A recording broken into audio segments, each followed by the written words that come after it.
Woodard, founding partner and managing director at Cake Ventures, Mercedes-Benz, partner at Lightspeed Venture Partners, and June Angelides, investor at Samos Investments. I'm going to hand it over to you, Monique. Thank you so much for joining us. Awesome, thank you. Thanks for joining us today. So I'm an early stage investor. I focus primarily on seed investments, especially around areas of demographic changes. And today we're going to talk a little bit about the secrets of fundraising and investing from your living room. COVID-19 has completely changed the way that we do business in so many ways. But before we jump into that, I want to turn the mic over to my friends Mercedes-Benz and June Angelides to introduce themselves really quickly. Hello, I'm Mercedes, and so great to have all of you with us today. I'm a partner at Lightspeed Venture Partners, a venture capital firm based in Silicon Valley. And there I invest in early stage companies in their check sizes ranging 2 or 3 million to 30, 35 million. So some not so early, and invest in areas of consumer, fintech, and edtech or future of work. My background prior to Lightspeed, I spent the beginning part of my career in corporate finance, spent some time at the central bank and at Goldman Sachs, and then switched over to working at startups in 2012. And had such a great time. I worked at General Assembly and also ran revenue at a VR startup, and then got back into investing. So excited to share some thoughts with you guys today. And hi, everyone. Thank you so much for joining us this evening or this morning. My name is June Angelides, and I'm an investor at Samos Investments. And we invest in pre-seed to Series A. So my accent might give it away. I've got a bit of a mixed bag. I grew up in Nigeria, and I moved to London in 2001. I started off my career at Silicon Valley Bank on the venture debt team. I then ran a startup called Mums and Tech, which is a coding school for moms, and I joined the investment world about 2 years ago. And we invest in everything, so like literally consumer, healthcare, fintech, and excited to share my thoughts on investing from your living room. Yes, amazing powerhouse panel. Thanks for joining me. So I think at first I want to dive into a little bit of the data. So according to Crunchbase, the total venture dollars for 2020 are at 129 billion for the first half of the year, which sounds like a lot, and it is a lot, but that number is down 7% from the same period in 2019. Rounds under 100 million are at the lowest recorded amount since 2017. And then a final data point, according to a survey by venture capital firm NFX, 60% of VCs report that early stage valuations have dropped between 20 to 30%. So, I don't want to make it, doom and gloom or, the party's over, but those are, the very real data points and the environment within which a lot of people are fundraising right now. So, obviously, there are deals still getting done.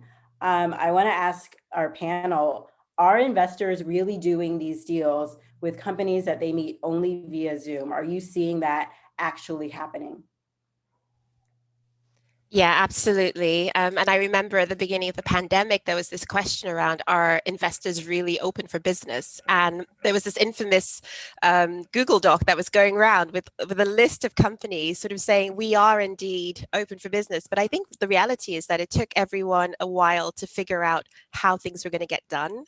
The process is probably a lot slower than usual because there's just a lot more to factor in. You're trying to get to know people online. We're lacking this in-person format, which we've all been used to. But absolutely, I've heard so many companies get funded, but I think you just have to work a little bit harder to get in front of the right investors. Mm-hmm. I personally haven't invested in a company without meeting the founder since the pandemic. I have invested in companies since the pandemic, but luckily enough was either able to meet them in person And I live in San Francisco, and a founder happened to live in San Francisco. So kind of went through the whole process of, okay, we want to invest. And then it was one of those kind of like, what's the point of meeting? I guess we should just see each other. And, met up in a park, and I was like, okay, you're a real person. Great. I'm a real person. Great. Check the box. And I actually had a founder, I met another founder a couple of weeks ago who had actually flown to San Francisco from Colombia, the country. And I'm not recommending that people need to travel to get deals done. I think it could have happened without it, but there is travel happening now as well, to an extent. And I am in diligence with, a investment who I haven't met before, although they are in the Bay Area, and I could take them out to a park or do some social distance meeting or something like that. So I think initially when COVID initially started, there was sort of this mad rush to sort of understand where your current portfolio was, right? And understand, sort of do the triage around your current investments.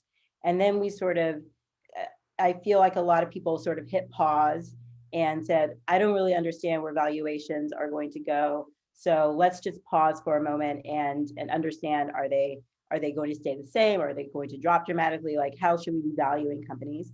And now I think that a lot of VCs have just sort of gotten back on the horse and are now starting to take meetings at very much the same rate that they were before. So I think that's a huge positive for a lot of founders. So to that point, do you feel that founders have fewer choices or more choices now than when they had to meet investors in person? Because now there isn't this sort of impetus to maybe come to Silicon Valley for a few weeks and then run through all of these meetings like people would have normally done. You can just hop on Zoom and meet with an investor in LA and meet with an investor in San Francisco and meet with an investor in Toronto or Vancouver, and it's all the same.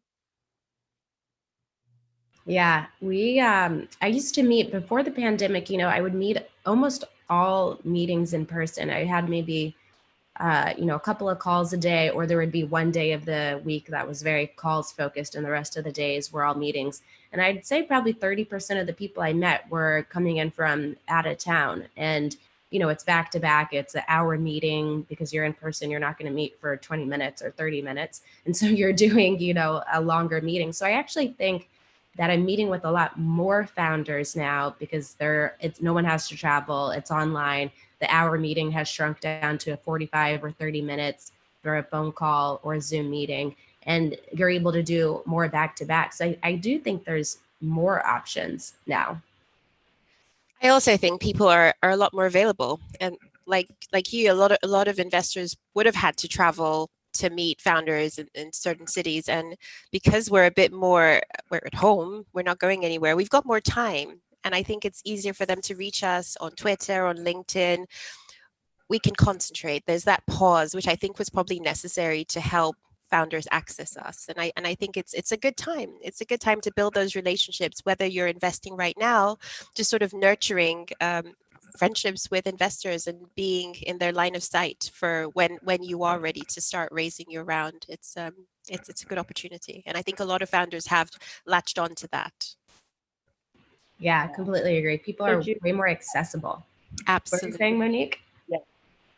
No, I was going to say, to that point, how should people be engaging with investors? I think that there's been this sort of democratization of capital in a lot of ways because, if you're a founder in Atlanta, you don't have to get on a plane. You can create this relationship in very virtual ways. But let's really break down for people how that actually works. How does a person create a relationship with you, June? Yeah, I mean, that's a good point because we actually did 2 deals in lockdown and we never met the founder before we issued a term sheet, which was really testament to the fact that it can happen. So for us, it was more interaction than normal. They were reaching out to me on WhatsApp. We did more reference checks. So just helping us close that loop, getting comfortable with you as a person, just because we're missing out some of those cues which we would have had, if we'd had that face-to-face meeting. But yeah, it's just been regular calls, really getting to know the teams, and them providing us with maybe a little bit more information than they would have had we been in person, but yeah, it's worked out really well. And I think we've actually gotten closer to them because we're investing in the people at the end of the day. And I think that's one thing people need to remember. It's not just about the deck. It's actually you. Like, we're banking on you. You're the one building that business. So we want to get to know you. And there's this unique window into people's lives, which COVID has given us. Like, you can see my living room. My kids might turn up. You just never know. And it's just that humanity, it's been brilliant because you get to see their lives, they get to see yours. And I think that's really helped to bridge that gap and help people get comfortable. Yeah. Mercedes, what kind of data can people give to you, for instance, if you're trying to get to know them? June brought up the point of like needing to see more data points and needing more information. What is that more information? What does it really look like in practice? Yeah, I a lot of the investing that I do is at the Series A and a little bit later stage. From a business standpoint, there's a lot more data that people seem to be willing to share about their business, and we have more time as investors as well, because we're not, like, for example, even this SaaStr, I'm not traveling somewhere, to speak. So I'm going to get on a call right after this versus the travel buffer time. And so I've been, encouraging founders. This is less about getting to know you as a person, but more about the business of like, hey, just send me the transaction data and I'll do the cohort analysis for you. I'm happy to just throw that together and kind of send that. And I've actually seen a lot of investors doing that too. Sometimes founders will send me and say, another investor went ahead and just, I sent them my data and they went ahead and put the charts together for me. And so I think that's a thing, not to be afraid of. The investors have more time in the evenings. I used to go to events and networking and panels, and I'm not going to any of those in the evening. So, there's a lot more time to actually do the diligence on the business itself. And then in terms of additional data points of just how to get to know them better as people, similar to you, June, I've moved over to WhatsApp. I've moved to text message. People send me, photos of if they're like walking on the street, or if they're in their, office, but they're not supposed to be there because not everyone's working there yet, the empty office. And so it's just kind of funny, people are getting more personal in a way. And I've also flown across the country. I flew to Maryland to meet an investor. Once again, not recommending people to fly, but I did do that. And I would think it was something where, we met outside, out front in the outdoors in a park in front of a hotel. And I think it's something where you can get to know people also based on, like, I went to their hometown, which is kind of interesting. So I think it's also, there's more people introducing us to their clients as well. Like, hey, maybe you can't get to know me, but here's references from people we work with. And because those people also have more time, they're more willing to hop on. I can do 6 or 7 or 8 reference calls of your customers versus 1 or 2 that I might have done before. That's a really good point. So for founders, it's really about being willing to like give more information to help investors make better decisions and try to get from, okay, well, this is an interesting team. They're solving an interesting problem, to really understanding the nuts and bolts and guts of the business. Absolutely. Yeah. Absolutely. And even for like the earlier stage businesses, which, we invested in one that was pre-product, just really like showing us that you've done your homework, have an FAQ document that maybe other investors have asked you a series of questions, compile them and have that ready for other investors so that you're not having to do it twice, and just pop it in the data room, just anything to save you time and show them that you've thought about it real hard. Right.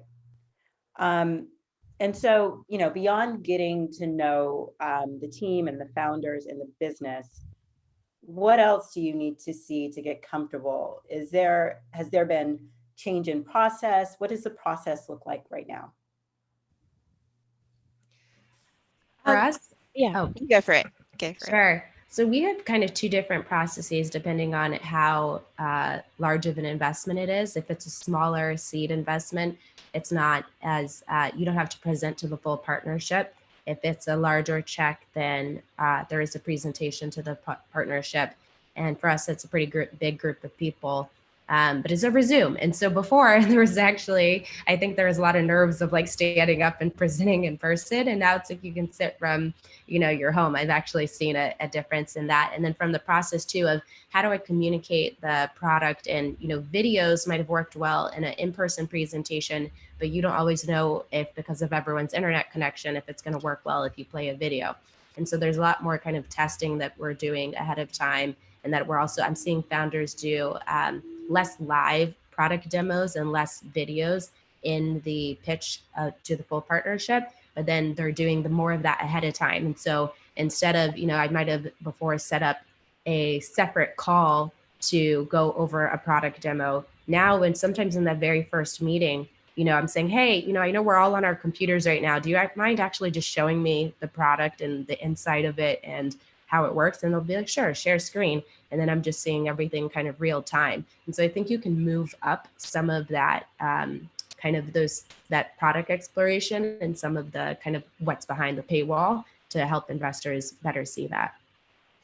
Absolutely. I mean, to echo that, I would say that, one thing that I've been conscious of and a lot of other investors have talked about is attention span on video. You need to think about how you're going to keep that investor engaged, and just keep checking for little cues while you're having that conversation. Are they still paying attention? Maybe, mix it up with slides and maybe, as Mercedes was talking about, have a demo handy just to make them really understand what you're trying to solve. And the sooner you sort of catch their attention, let them feel that pain point in the beginning of the conversation, it'll be a lot easier to carry on the call. And we've started having shorter initial meetings. Previously we'd have an hour-long meeting in the office. Now it's an initial 30-minute Zoom, and which we find way more efficient because people sort of get straight to the point, and then you're not wasting anyone's time. And then it's easier for both the partners to jump on the second call with me. And I can say we've moved a lot faster this time around. I think we went to term sheet in like 2 weeks, so it is absolutely doable. Yeah, I'm a big fan of starting with shorter phone calls of like 30 minutes, and then like another 45-minute call, and like we're gonna spend like an hour and a half together maybe, right? And it's just, to our earlier point of like needing more data, needing more touch points with founders now. It's like, okay, let's do a quick call. Okay, let's do like another 45-minute call. Let's do an hour. Let's do an hour and a half. It's being able to like use time wisely in order to like get to know them a lot better. Absolutely. Yeah. So I want to switch gears a little bit.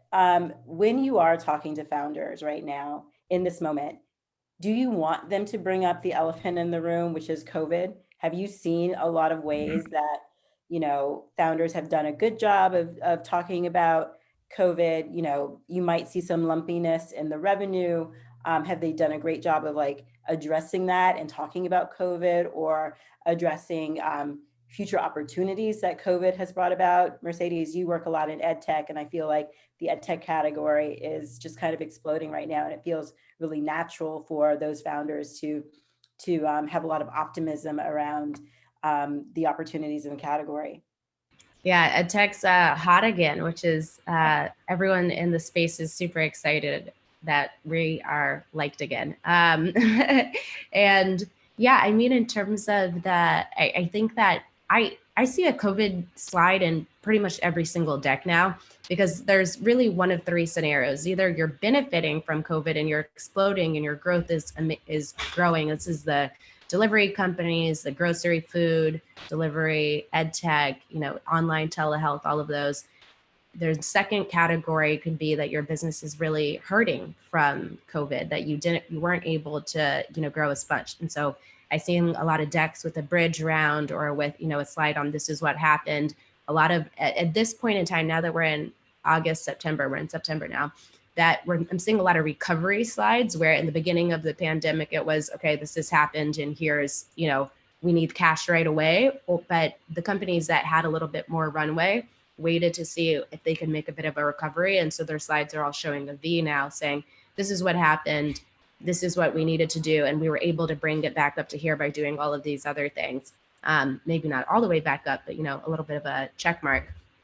And so that slide's really expected. And then the third category is the companies who not too much has changed. Maybe there was a little bit of, an inflection in the beginning, but they really continued to do well. And those companies also have a slide on COVID because maybe they didn't grow as much as they were expecting, but they didn't fall off.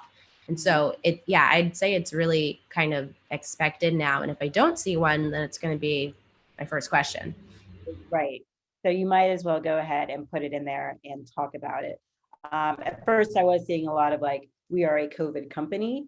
And now, which I was not as excited about, to be quite frank, but now I'm seeing more of, here is how COVID has impacted our business. And here's how we've either recovered or it made us do extremely well, especially in companies that, are e-commerce or ed tech.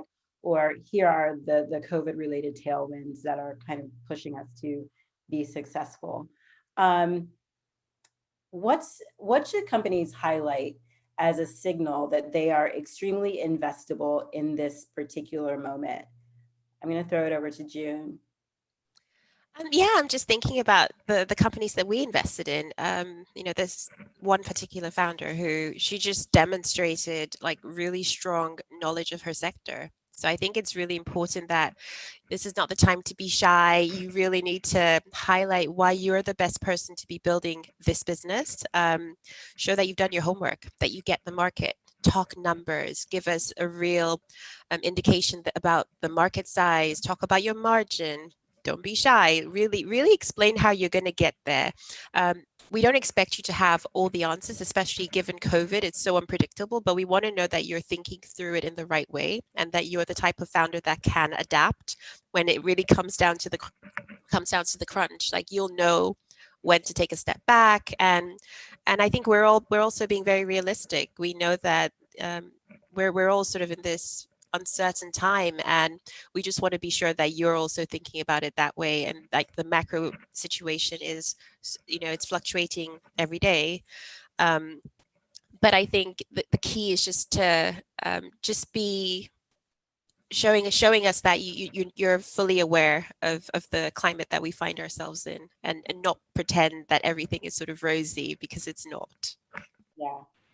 A lot of investors are, to add on that, a lot of investors are why now investors, meaning this idea is not necessarily the first time I've ever seen the idea, but why is now the right time to invest in this idea? And COVID gives you so many opportunities to talk about why things are different now than they were 6 months ago or a year ago. I mean, there's ideas that might have been even at just, you think about K-12 parent supplemental education.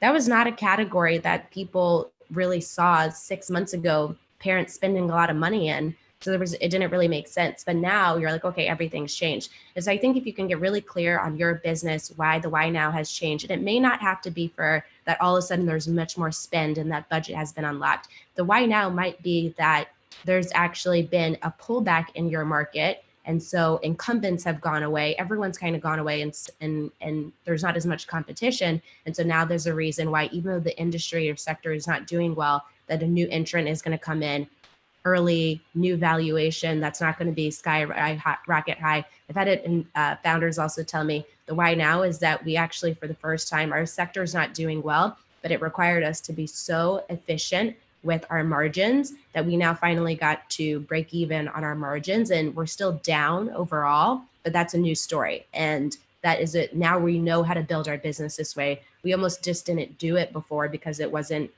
everything was good and we would get there eventually, but now we got there in 3 months. And so the why now is you're going to get to invest at the same valuation from what I was raising at 3 months or 4 months ago, but my business is this much more efficient. And so there's a lot of ways to frame it that I think can resonate well. And I think that's that example in particular is a really good example of something that I think about a lot, which is being able to turn, what was a no 6 months ago into a yes today, right? 6 months ago when I saw the business, there was something that might not have been compelling about it, but now there have been massive changes, and the landscape has completely changed, and your business has changed along with it. And so that's a really good trigger point in getting someone from like previously no, now it's a yes. Exactly. All right, I'm going to wrap up this part of our talk, and then I'm going to go to the Q&A. But before I do, I want to ask everyone for one best practice for companies to have a really smooth fundraise from home.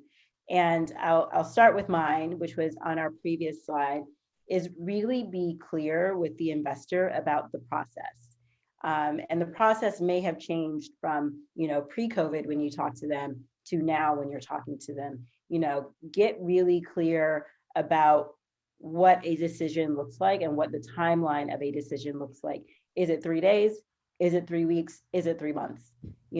Like, what can I expect? And then you can plan accordingly. Either that investor may fall out of your process, or you just may have them in your process in a very different manner. So, and it's not a taboo thing to ask about, like, how long is the average decision-making process within this firm? And so I find a lot of founders not really asking those questions. And so I would say that is the number one way to have like a really smooth, smoothish, no fundraise is totally smooth, but smoothish fundraise. Completely agree. And I think also on top of that, at some firms, for example, at Lightspeed, which is a pretty large firm, when you ask that question, you also want to know how many people do I need to meet in order to get to a yes, because normally it's almost never one. And so you sometimes, it might be 2, it might be 3, it might be 30. And so 30 is when you present to the full partnership. And so then, you're just getting to understand that, because it gives you a sense too of like, well, how many meetings do I need to do? If I'm meeting with you just now, is the next meeting with, 3 people? Because we also have processes sometimes where, you'll have one person meet and then another person meet and then another person meet. And that's not the most efficient. And we try not to do that, but sometimes it's just how scheduling works. And so you want to try and see, okay, how many people can I get together in the same meeting sometimes? And the other thing I would say too is that the end of, I see some founders do this really well, at the end of, your meeting with the investor, getting their quick feedback and take right then. Sometimes it's very clear. They're like, okay, great, let's follow up. I want to see these more materials. Let's go. And sometimes they're just kind of like, okay, thanks. Yeah. And and then that's not wonderful, because you don't have great clarity on, are they saying that because, why? And I think it's really important to just ask and say, so what's your take on the company? Is this something that's in your wheelhouse? And then if not, totally fine. And I would just prefer to get a quick no if it's not in something you're doing. And investors love outs. If you're telling me, oh, you just want a quick no. Okay, great. Now I can just tell you it's a quick no, versus the trail on. And I try and do this and just be upfront in every meeting, but some investors feel awkward about it. And so I think really just asking and getting to a quick no is better than an elongated maybe. Absolutely. My top tip would be think about your round formation early, and don't be afraid to ask the investor how much they typically deploy to a company at your stage, because this is something that I see a lot of companies sort of start scrambling with at the end, trying to understand how much they might get from this fund or that fund. So ask the question, because they probably have a number in mind, but get a sense of that early and start keeping track of how that round would look like, and who are the strategics who you might just get it because they might add extra value, but they might put a smaller ticket in, but have that understanding even before people commit to being the leads or not. But ask that question, because they know how much they would normally deploy. I love that. I'm going to pull up some questions from the Q&A. Sean wants to know, when doing a customer reference call, what do you most want to know or hear from a founding customer? I think this just means, one of your early customers. I can take that one. So the best customer reference calls have been where the budget holder, so I'm making sure you're also talking to the right person, but the person was, who's spending, and this is more enterprise, but if it's a consumer, it's the person that's also their wallet, is when they are talking about how they can't imagine life without this product, and it's completely changed their process, how they work, how they go about things.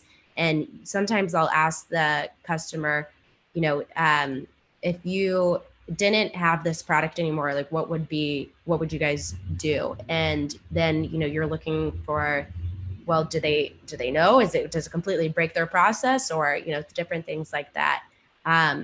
So I'm normally looking for, just if there's a lot of customers, I would say everyone knows they're getting a customer reference call. So you're almost always going to get something positive. What you're trying to break out is nice, positive, good, like the NPS scale. You're trying to get away, see what's just an 8 or 7, and maybe even what's just a 9. But like, who is screaming from the rooftops, 10s, 11s, 12s? This is like amazing. And that's what I'm looking for. Yeah. And the Absolutely. how did you do this before question is really important, because it gets to, is this a nice to have, or is this a major pain point where you would be sort of screwed if you didn't have this product? So Absolutely. that one. What about you, June? Yeah, same. I mean, I'm just thinking about some of our D2C companies, and it's that love that, oh my God, this product has changed my life. I can't imagine using anything else. And you get that sense. And when you do hear that, you're like, okay, I'm sold. This is like game changing. Mm-hmm. Absolutely. Yeah, on the consumer side, I look for, true fans, and are people tweeting about, Instagramming about this product, even without, any sort of incentive. And one of the other things I look for is this something that other people are building things on top of, or customizing this product? So I was looking at Telfar, which is like a handbag company that's super viral right now. And now people have started customizing the Telfar bags. And that's like a whole sort of industry in and of itself. And so I look for those signals, especially in the consumer space, of like, how deeply are people loving this product, and how deeply are they embedded in the brand story? Exactly. What's your preferred way of cold outreach?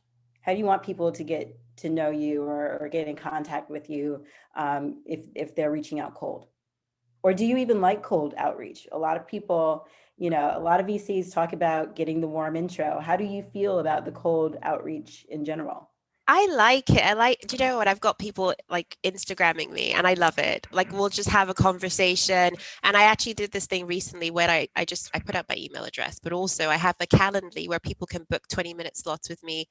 And half the time, like, we just start chatting, and then it turns out they have a business, and it's like, oh my God, this is brilliant. But it's nice when it's sort of just make yourself accessible, because you just never know. Serendipity.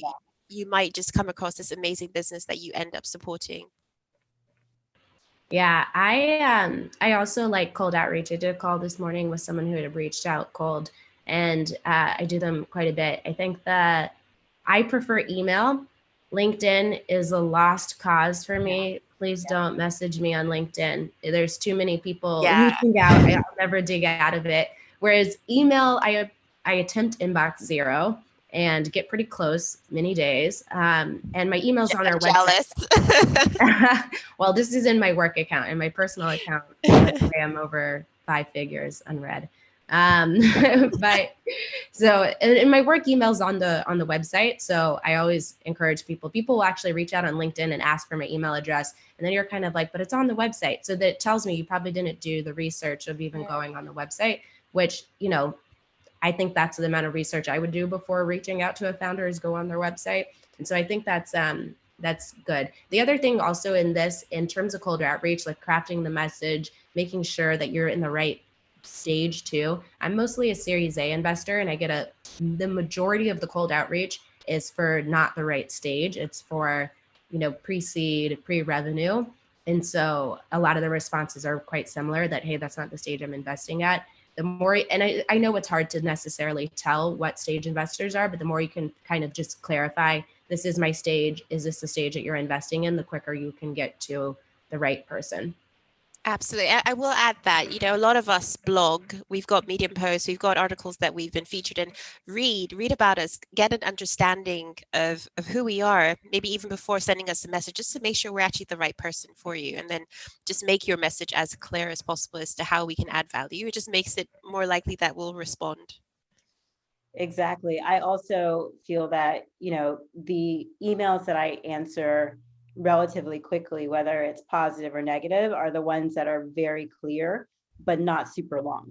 So I'm a big fan of a bullet point. Yes. And, I occasionally get these cold emails where it's like, I'm building something amazing in fintech. Find 15 minutes to talk to me. I'm like, there's no detail there. Like, I'm almost never going to, Exactly. going to be able to reach out or answer that email in a positive manner, because there's just not enough information there for me to be like, oh, okay, this is actually something I should spend some time on. So learn how to craft a really good and compelling email that gets people to respond and to get back to you, and to create some interest in what you're actually doing. Okay, let's talk about another question.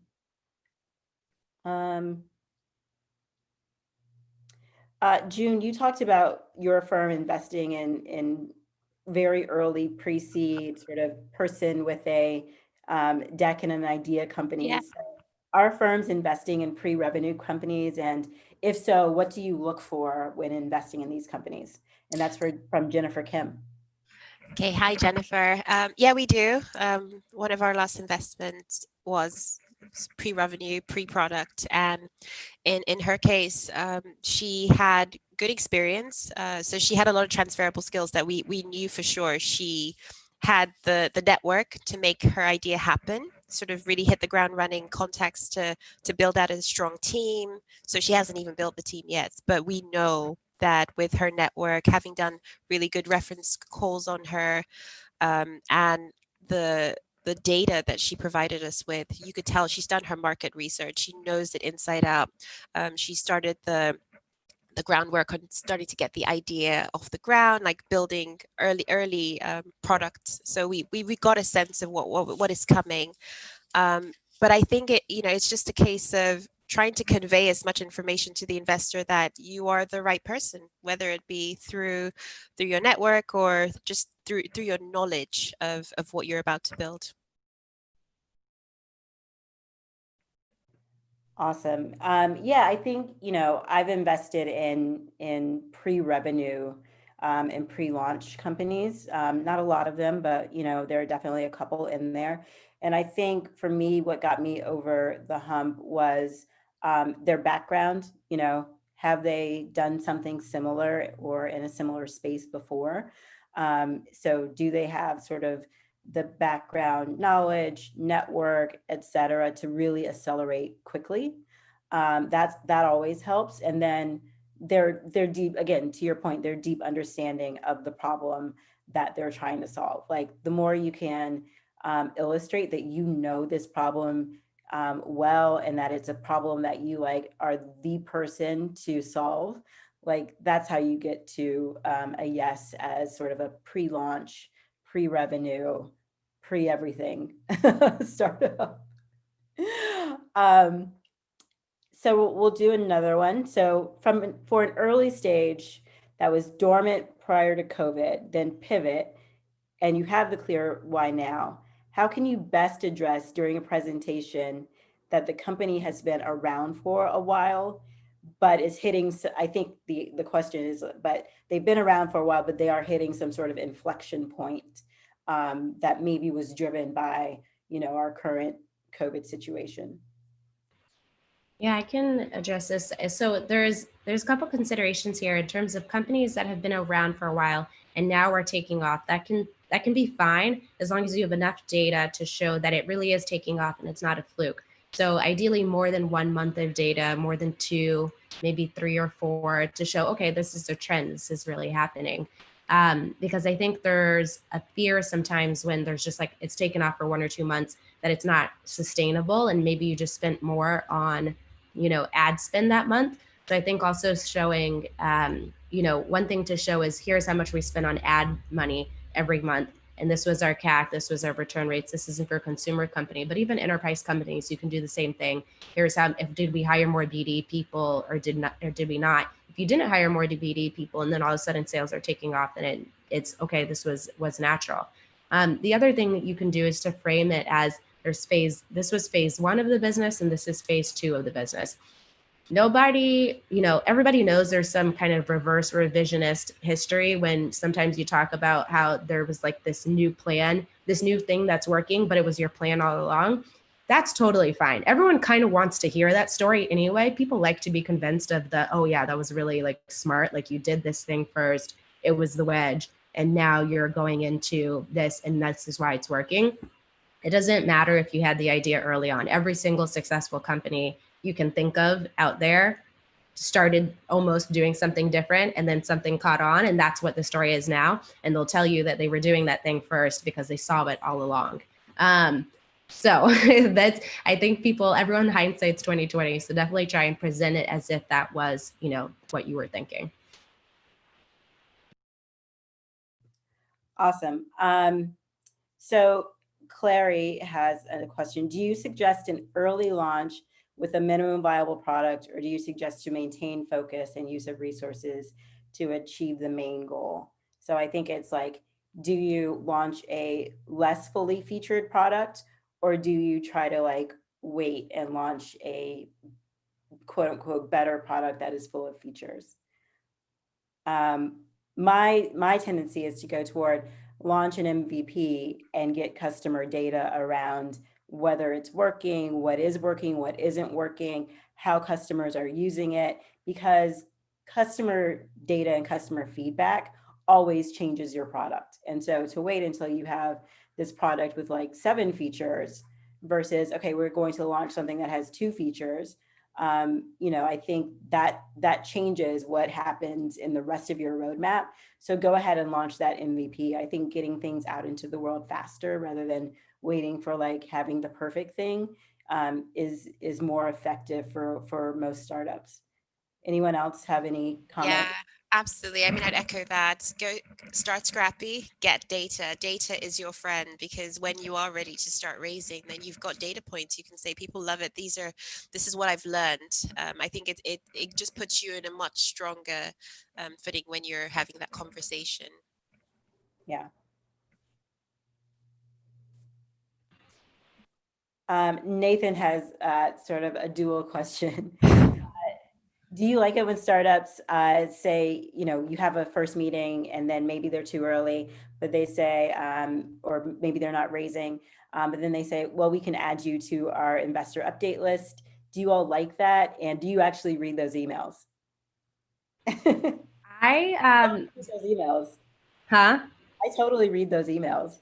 And sometimes I'll be randomly sitting around and I'll think about a founder and I'll go back to an email that they sent me before just so I can like refresh my memory on like where they are. And then occasionally, I've had people like notice that I opened the email from like a month ago and then reach out and say, oh, let's hop on the phone. And I love those interactions. I think that's how you create relationships. Yeah, I like them as well. I don't read every single update in full. They're quite long typically, but I'm kind of scanning through and looking for typically the same feedback I gave when it was not the right fit at that time is what I'm looking for in the update. So is there an update in margins? There's an update in revenue. Is there an update in, engagement? Any of these different things that I might be looking for. And if I don't see it really quickly, then I might kind of just, keep going on. I think it's great though, because everybody needs to be, reminded too that you're out there and that you're continuing to progress. And there's so many companies that I realize, and I take it as this is my fault. There's so many companies where I haven't heard from them in 6-7 months. And I'm like, shoot, I didn't stay in touch. And like, I want to reach back out to them, but like, I don't know what's been going on. I look back at my meetings from the last, meeting and I was like, okay, maybe I can ask them about this, but then it's kind of like, it's a little bit awkward. I haven't talked to them in 7 months to just reach out and ask a question of, hey, have your gross margins improved? Like that's a weird, that's a weird outreach. So I don't want to do that. So then, I sometimes get caught up in, well, I don't know what to email them even besides like, hey, do you want to catch up? Which is totally different. So I actually do think the monthly update emails can do a lot to keep you front of mind and to also make the next interaction more fluid and more natural. Absolutely. And especially when, the last email, if we're passing on a deal and it is because we want to see certain data points improve, it shows that they've taken note of that. But I think it's nice if the founder does check in with the investor and say, do you mind if I add you to the list? Because sometimes I'm like, whoa, I'm on a list. I didn't know I was on a list. Yeah. But it is nice to be sort of part of that journey. You feel more invested, but let us know we're going to be at it. Totally. Yes. I do like the permission-based, it's not just like I get this random email and I'm like, oh, okay, well. I mean, we all want inbox zero like Mercedes. I know. And the other thing too with those is that there's kind of like the external investors list and the internal investors list. Sometimes I get added to emails that were for their existing investors, but I'm not an investor. And I'm kind of like, oh, why are they sharing so much info with me? And so I think also bifurcating those can be good.